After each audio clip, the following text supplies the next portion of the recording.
Today we will have the webinar on preferred practice pattern.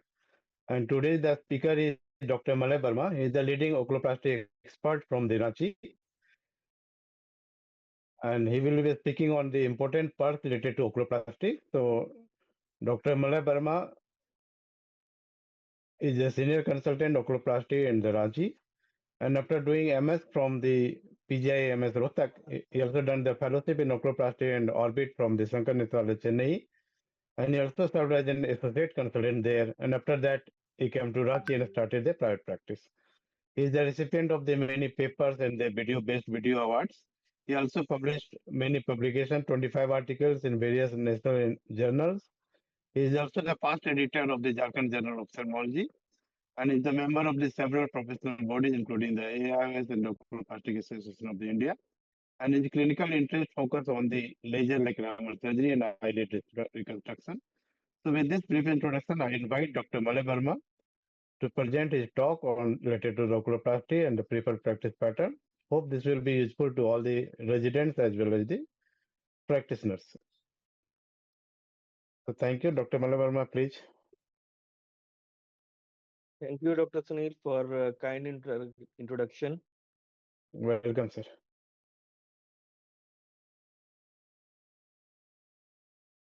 So, my topic today is a preferred practice pattern that we follow in cases of oculoplasty, and it's a oculoplasty itself. It's a big subject.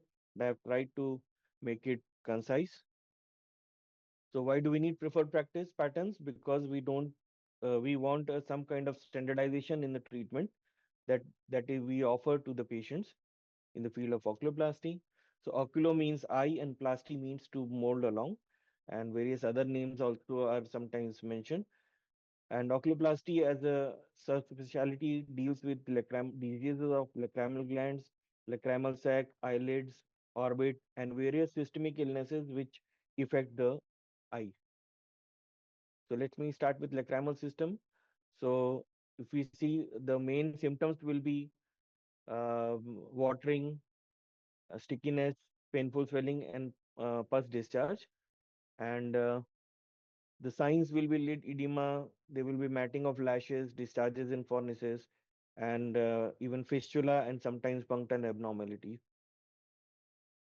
And what are the diseases that affect the lacrimal system? Lacrimal glands are affected by dacryoadenitis, even sometimes cyst formations, which are called dacryops, and lacrimal gland mass.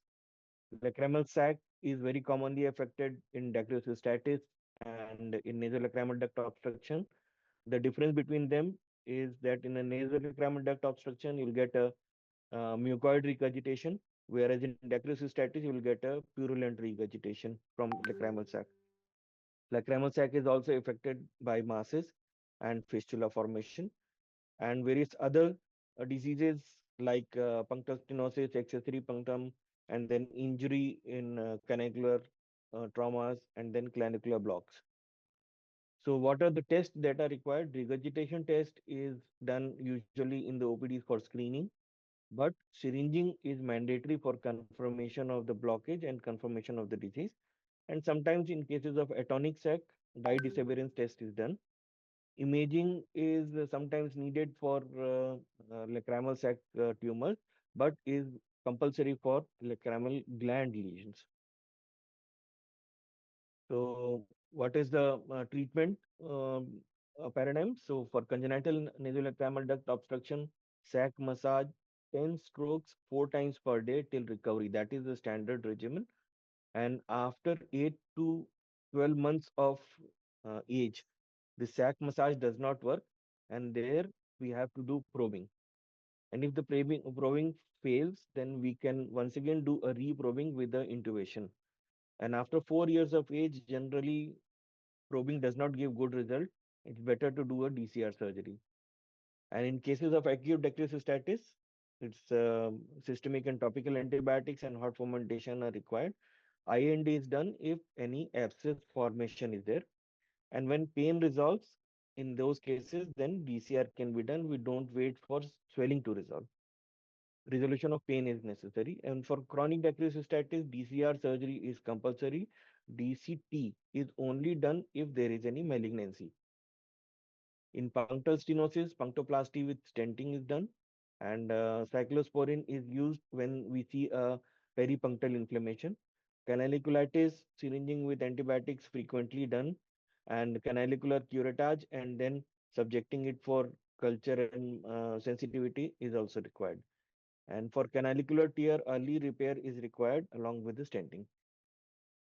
If we come to disease of the eyelids, so symptoms once again will be watering, stickiness, there will be irritation, redness, and drooping of eyelids, and inability of closure of eyes also. Eyelid malpositions will be noted as signs, lash anomaly, conjunctival congestion, eyelid defects in cases of coloboma, corneal exposure, and lag of thalmos. And what are the diseases? Malpositions are mainly characterized by either ptosis, where there is drooping, entropion or ectropion of lid margin, various scars, and facial nerve paralysis causing lag of thalmos, and retraction in cases of thyroid eye disease. And other diseases that affect are hordeolum and lid masses or tumors, dermatochalasis as a aging change, coloboma, and mebomitis. And then various other diseases of the lashes like trichiasis, madarosis, dystrichiasis, and even lid traumas and blepharitis. So tests generally are not very much needed for lid diseases, but if we are suspecting myasthenia, then we need to do the test for them. And for thyroid eye disease, we need to do thyroid function test. CT scan and MRI are barely needed. So treatment for ptosis, non-surgical treatment is required for myasthenia gravis, and ptosis crutch glasses are required for neurogenic ptosis or otherwise other cases. When surgical treatment comes, surgical treatment is LPS resection or reattachment based on etiology. And if the ptosis is severe, then we need to do frontalis sling and flap. But the timing of surgery that is very necessary. Less than 2 years of age, uh, even in those cases, we do surgery when we find that the visual axis is blocked because there is high chances of amblyopia. And otherwise, where there is visual axis is not blocked, then we do need to do the surgery before 4 years of age, before the child enters the school, and before there is a visual maturation. And in cases of neurogenic, it's always better to wait for 8 months, 7 to 8 months before planning any treatment. For lag of thalmos, gold weight implant and tarthrotherapy. For lid retraction, we can give Botox or give injections of fillers. And for lash anomalies, mostly trichiasis and dystrichiasis, we need to do electroepilation or cryotherapy. And for entropion or ectropion, surgery based on etiology. For infections, it is medical management. And for scars, once again, surgery with either skin grafting or mucous membrane grafting, depending on where the scar is. When we come to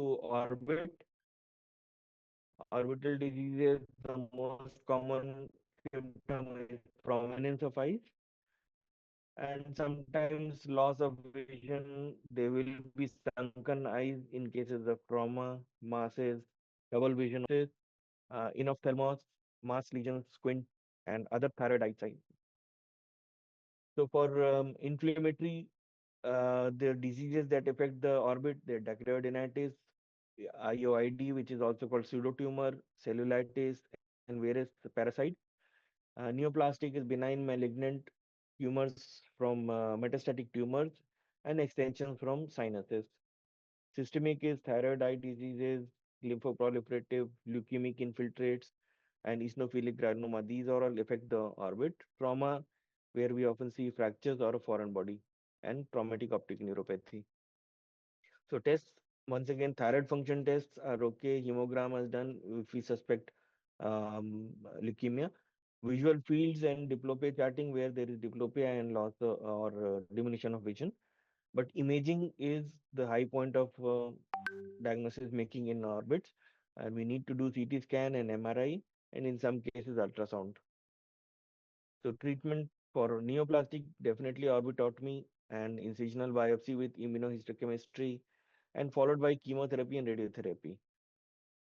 For trauma, surgery of orbital floor fracture is required. Observation for medial wall and lateral wall fracture. And if there is a foreign body, if it is present near the nerve and the globe, then we need to do foreign body removal.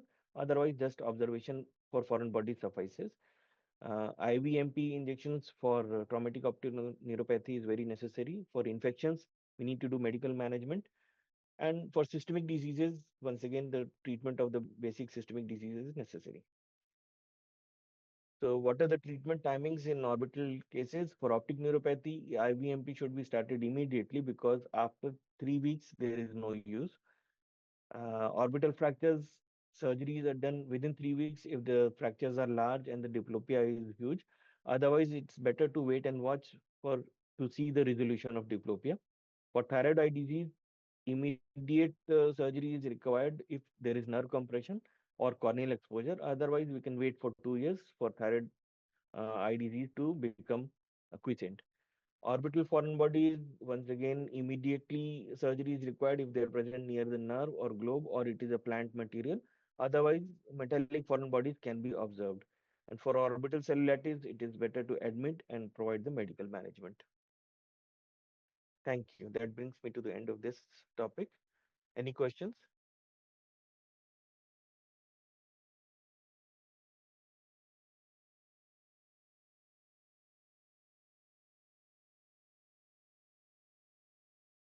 Any questions? No. Thank you. Thank you very much.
Thank you very much, ma'am.